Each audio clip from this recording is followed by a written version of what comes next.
और ये चंद्र ग्रहण साल का अंतिम ग्रहण है, तो इसकी खास बात क्या है? किस तरह से ये ग्रहण जो है वो खास हो जाता है? देखिए, वर्ष का तो अंतिम चंद्र ग्रहण है, लेकिन इसमें अगर आप ध्यान देने की बात यह है कि जो उसका पाथ है ग्रहण का, ये लगभग पूरे ही संसार में जितनी मेजर कंट्रीज एंड कॉन्टिनेंट्स हैं उन सबको कवर कर रहा है। तो इसका मतलब है कि यहाँ पे ये कुछ ना कुछ इस तरह की परेशानियां या कष्ट लेकर के, चाहे आप यूरोप देखें, मिडल ईस्ट देखें, भारत देखें, ऑस्ट्रेलिया देखें, अफ्रीका देखें, साउथ अमेरिका देखें या north north east part of America देखें, ये सारे, और चाहे प्रशांत महासागर है, अटलांटिक ओशन है, आपका हिंद महासागर है, ये अंटार्कटिका, ये सारे इस ग्रहण की परिधि के अंदर आ रहे हैं। तो इन सारे ही एरियाज में, और विशेषकर मिडिल ईस्ट वाला जो एरिया है और भारत, यहाँ पे काफी कष्ट आ सकते हैं इसमें।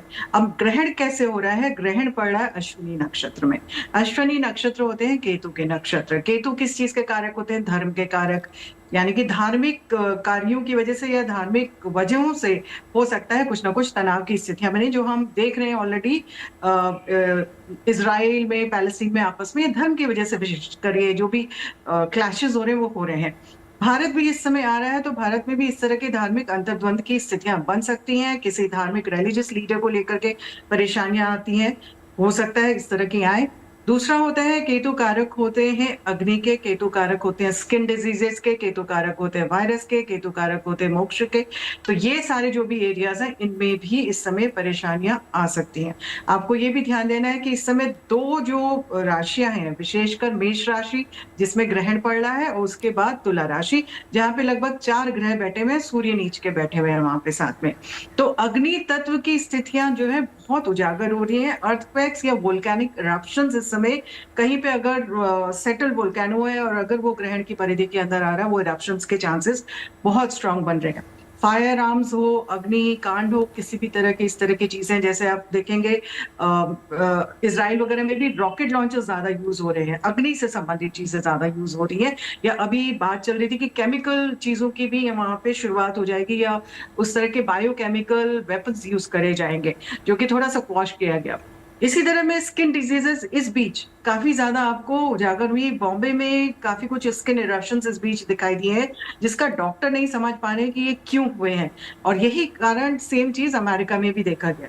और सबसे ज्यादा तो अंटार्कटिका की मैं हमेशा बात करती रही हूँ, पिछले 2-3 साल से ग्रहण का बहुत ज्यादा प्रभाव अंटार्कटिका में रहा है। और पहले तो 1/3 भाग भूखंड अलग हुआ था उसका, और अभी 3-4 दिन पहले ही वहां पे कभी जो हुआ नहीं, वो आज इस सप्ताह हुआ है कि बर्ड फ्लू अंटार्कटिका में आ गया है।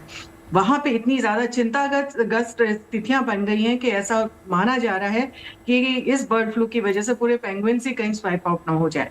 तो जूलॉजिस्ट एंड बायोलॉजिस्ट इसमें काफी यहाँ पे रिसर्च कर रहे हैं, सोच रहे हैं किस तरह से इस तबाही को बचाया जाए। तो ये देखिए, ये ग्रहण का असर होता है और नक्षत्रों का असर होता है कि किस नक्षत्र में पड़ रहा है। मंगल के घर पे पड़ रहा है, अश्विनी नक्षत्र में पड़ रहा है, तो ये इस तरह की स्थिति को यहाँ पे थोड़ा सा डिफिकल्ट सिचुएशन को लेके आता है। लेकिन इसमें आप बचाव भी कर सकते हैं। अगर आपको पता है कि ग्रहण के पाथ ऐसे हैं, तो उन सारे एरियाज में आप पहले से सावधानी बरते तो बहुत हद तक का आप किसी भी नुकसान से बाहर निकल सकते हैं। मैं वैसे भी हमेशा बोलती हूँ कि ग्रहण का जो भी असर होता है वो इंडिविजुअल विशेषकर लेके व्यक्ति विशेष से ज्यादा जनमानस में होता है। यानी कि एक मेंटल अपहीवल्स एकदम से उथल पुथल होगी तो वो जनमानस में होगी। और यहाँ पे तुला राशि पे 4 ग्रह बैठे हुए हैं, महिलाओं के लिए यहाँ पे थोड़ा सा तकलीफ दे समय हो सकता है, या महिलाओं से रिलेटेड कुछ जी। उथल पुथल बहुत ज्यादा इस समय होती हुई नजर आती हैं। तो ये सारी चीजें छोटी छोटी चीजें हैं जो ध्यान देने की बात है। सप्तनाजा का आप दान करें, वो बहुत अच्छा रहता है इस समय ग्रहण के समय। रुद्राक्ष का धारण करना बहुत अच्छा रहता है ग्रहण के समय। ये सारे भी आप चीजें कर सकते हैं। ध्यान करें, मंत्रोच्चारण करें, शुद्धिकरण करें, सकारात्मक सोच रखें, तो आप ग्रहण की बहुत ज्यादा नेगेटिव एनर्जी से काफी हद तक बाहर निकल पाते हैं। ग्रहण जब होता है तो उसके बाद सभी कहते हैं कि कुछ ना कुछ हमें दान करना चाहिए, तो हमें किन चीजों का दान करना चाहिए? देखिए, बहुत उत्तम प्रश्न पूछा है क्योंकि ग्रहण को लेके लोगों के अंदर ना एक डर बैठ गया है। ऐसा नहीं है, ग्रहण में दोनों चीज़ सिक्के के 2 कॉइन के 2 साइड्स होते हैं, एक में सकारात्मक, एक में नकारात्मक। नकारात्मक ही चीज़ों की तरफ अगर अटके रहेंगे तो आपको नकारात्मक एनर्जी ज़्यादा मिलेंगी। लेकिन उसमें आप सोचिए तो मैं तो पर्सनली ग्रहण को एक ऐसी अपॉर्च्युनिटी लेती हूँ, गोल्डन अपॉर्च्युनिटी की तरह कि इस समय किए गए जो भी प्रयोग होते हैं, उपाय होते हैं, आपको कई गुना अधिक फल देते हैं। तो जैसे दान हो गया, मंत्रोपचार जैसे पंडित संजय शर्मा जी बोल रहे थे कि इस समय मंत्रों को सिद्ध करें। कोई भी माला है, जिस माला से आपने पूजा करना उसको सिद्ध करिए, रुद्राक्ष पहनिए, ध्यान करिए, कुंडलिनी जागरण के लिए अगर साधक प्रयासरत है, इस समय बिल्कुल कुंडलिनी जागरण के लिए बहुत स्ट्रॉन्ग एनर्जीज होती हैं। वहीं दान का बहुत महत्व हमारे पूरे शास्त्रों में बताया गया है। सबसे बढ़िया दान होता है सप्त अनाजा का दान। सप्त अनाजा मतलब 7 प्रकार के अनाज। जी। और उसमें आप देखेंगे सारी साबुत दालें अगर आप लें, आप चावल लें, आटा लें, तो आप सारे ही 9 ग्रहों का सम्मिश्रण उसमें कर लेते हैं और जब उसको दान करते हैं तो उस सोच के साथ दान करें कि जिसके पास भी ये जाए, उसके लिए भी उत्तम स्थितियाँ बने, उसके लिए भी बहुत अच्छी चीज़ें आएँ। और आपने इस किसको करना है क्योंकि राहु केतु की एनर्जीज़ इस समय बहुत ज़्यादा अधिक रहती है, तो सफाई कर्मचारी को अगर आप दान देते हैं या फिर किसी गरीब को आप दान देते हैं, जी। तो बहुत उत्तम रहता है। जो आपने वस्त्र पहने हैं ग्रहण के काल में